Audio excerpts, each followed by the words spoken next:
So, if y'all have not heard, since we've been talking about it every week, This is the news story that we kind of want to be done with, but every week it gets hotter. It gets hotter. It's wild. So, Sony FX2 officially, it was released. It's been out there. We saw immediately Sony trying to do some damage control around the actual release, showing up on people's podcasts, putting the camera in more people's hands, letting them shoot with them. But when we say, are you talking or are you buying? Ain't nobody buying. It's crazy because I feel like when you put the camera in people's hands and you let them use it and they're still not moved, gosh, that's hard. Well, it's like, I mean, we talked about it last week, but Sony had their big bring a bunch of creators into the ASC, and they lit a few different scenes and let them shoot with the FX2. And I don't think, I think the disconnect. This is my theory, y'all. My theory is that there's a disconnect from Sony. Mm-hmm. They are looking at the camera, and they're looking at what the camera can do and what it is capable of doing, and saying, this is a good camera. And the thing is that I don't think anybody is necessarily saying, you're wrong, this is a bad camera. Yeah. This is a good camera, but it was a good camera 3 years ago. It's a good camera that people don't want. Well, it's just because the tech is 3 years old. Yeah. So it's like, if you're gonna release something now, I don't need something today that stands the par for today, because I'm gonna buy this camera and probably hold it for the next 3 years. So if you're buying something that has 3-year-old tech in it already, what you're really asking for is a camera that's gonna last you 6 years. And in today's tech moving so fast, nothing's gonna last 6 years. Yeah, it's so crazy because as we were looking up on this story, this isn't just hey, we're just reporting on that people don't like it. Obviously, there's been so many different YouTube videos and blah, blah, blah that have dropped. But what was surprising to me is over on Sony Alpha Rumors. Yeah. It's a small sample size, but they, people have been reporting in on pre-orders. And the way that this camera has single-digit pre-orders from the retailers that they have reached out to is insane. Yeah. Single digits.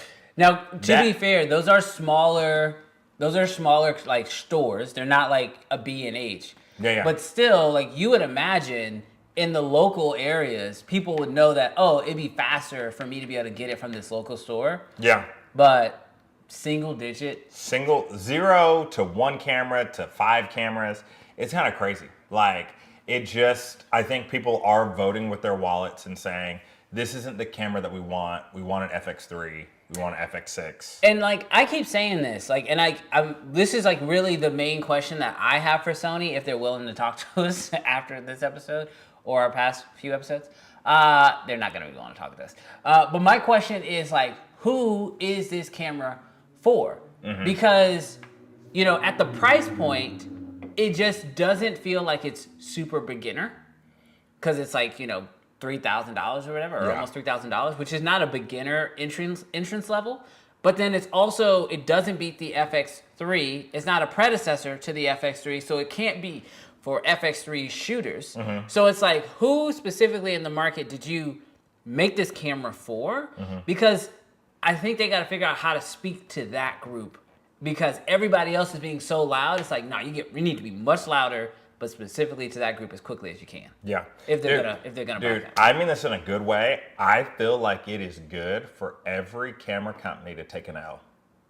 At some point. Because when you are so sure that you know what your customers want, and then when a camera that you probably spent millions on, R&D, manufacturing, all sort of stuff, and it flops, not saying the FX2 is gonna flop, but if it doesn't do well, you did it in the title. This was your title, my boy. I did not want to use it. I was this is a good title. You chose not to go with my title. Your title was way worse. Title was way worse. That is it's good for companies to take an L, because all of a sudden,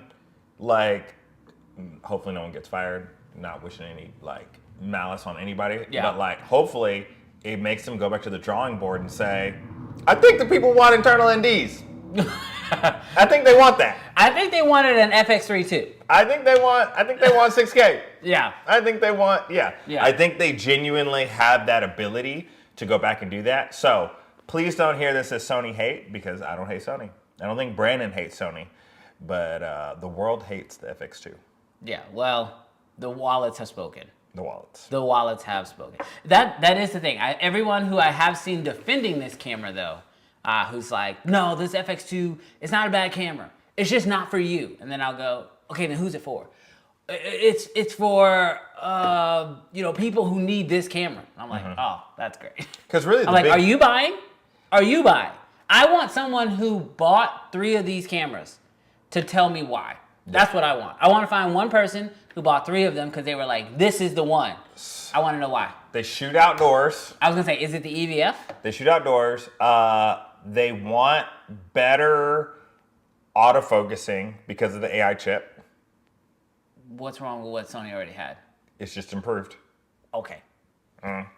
And they don't want to spend FX3 money. Then why not just buy an A7 IV? For better AI autofocus? Because it's old tech. The whole camera is old. Because it's old tech. We want that old new tech. Bro, I think you have to be somebody who specifically loves the A7 IV and was dealing with overheating issues. That's the only person who's like, oh, I love the A7 IV. And people that like I just EVFs. want, And people who like EVFs. But A7 IV already has an EVF. Oh, yeah, that's true. That's what I'm saying. Like, you have to be, like, for me, the person who the FX2 is for. And you were like, run it back. Is the person who's like, I have an A7 IV and it just broke. I need another A7 IV and this one doesn't overheat. Okay, I'll take it. I don't know. For $1,000 more. For what? There's 100 of those people in the world? I don't know. All right, what is the chat saying? What are y'all saying?